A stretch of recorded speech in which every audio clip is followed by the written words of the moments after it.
After all the hullabaloo over this, the government is saying it's appearing to have hit these targets. No danger of these EU fines now. Well, I'm very concerned that the government and the mayor have been doing everything possible to try and avoid the fine. Now, obviously, no one wants to see London hit by a £300 million fine from the EU, but I think the government are doing everything possible to try and avoid the fine rather than actually solving the problem and reducing the pollution. How is that? As Mark Spencer says, we've been using this site at Marylebone Road since 1997. If you're going to compare like with like, the moment they hit the target, someone like you comes along and says, all right, let's use some other monitoring stations. It's not fair, is it? But we've consistently been arguing, as have been the campaign for clean air, that there needs to be a fuller picture that's presented, a proper network of monitoring stations that we've got. The full picture needs to be presented, and I do believe that the European Commission are being hoodwinked at the moment and not being given the full picture. And the reality is we need to concentrate on actually solving the problem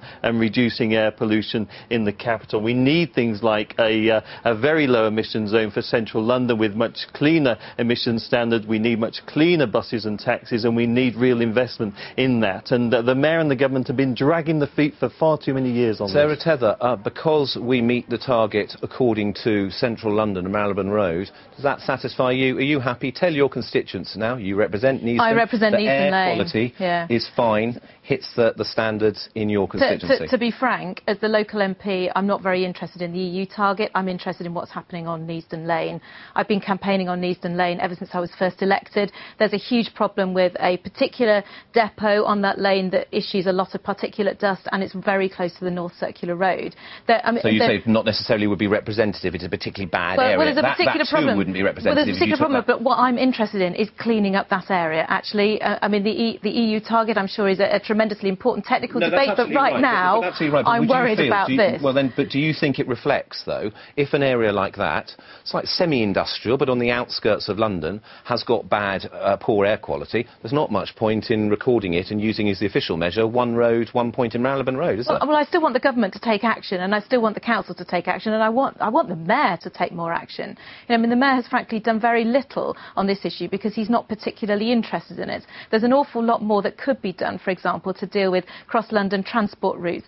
Bus links into the area is an issue I've been campaigning on for years. The bus links into that area are appalling, and trying to get better bus links would get people out of their cars. That would mean there'd be less traffic on the North Circular Road. All of these things would contribute to making lives better for my constituents. Mark Spencer, a Conservative mayor not doing enough, we hear from a government minister. I just can't agree with that. I don't think anybody has done more than Boris has done, frankly. You know, he's worked on stopping idling, and he's worked on putting green infrastructure in place. He's done nobody's done more for cycling than Boris has done. He's removed, he's added to the tube. He's removed also the congestion charge. You know, I think he's also worked with buses to make sure that the buses are cleaner. I think he's done a But how is it we know this week that air pollution reached record levels, admittedly, by considering another pollutant, but still a serious pollutant, not the PM10, but PM2.5, record levels here in London. And nobody's pretending that this is perfect, and there's still a long way to go. But to say he's done nothing is just rubbish, frankly. I think he's worked particularly hard, and it's about getting the balance right between making sure the economy carries on and people come with us. You've got to take the electorate and businesses with you, otherwise they'll ignore He's actually done worse than nothing. He's actually taken some backward steps. Scrapping the Western Exchange of the congestion charge, that has increased air pollution. Scrapping the regulations, the inspection regime for black cabs, that has increased air pollution. If you'll let me in, Darren, let me in. This is actually also about priorities. I mean, if you're spending £11 million on one bus as opposed to actually making sure you green the whole fleet, that would make a big difference. OK, we're going off into very interesting territory, but sadly, let's just end it there. Mark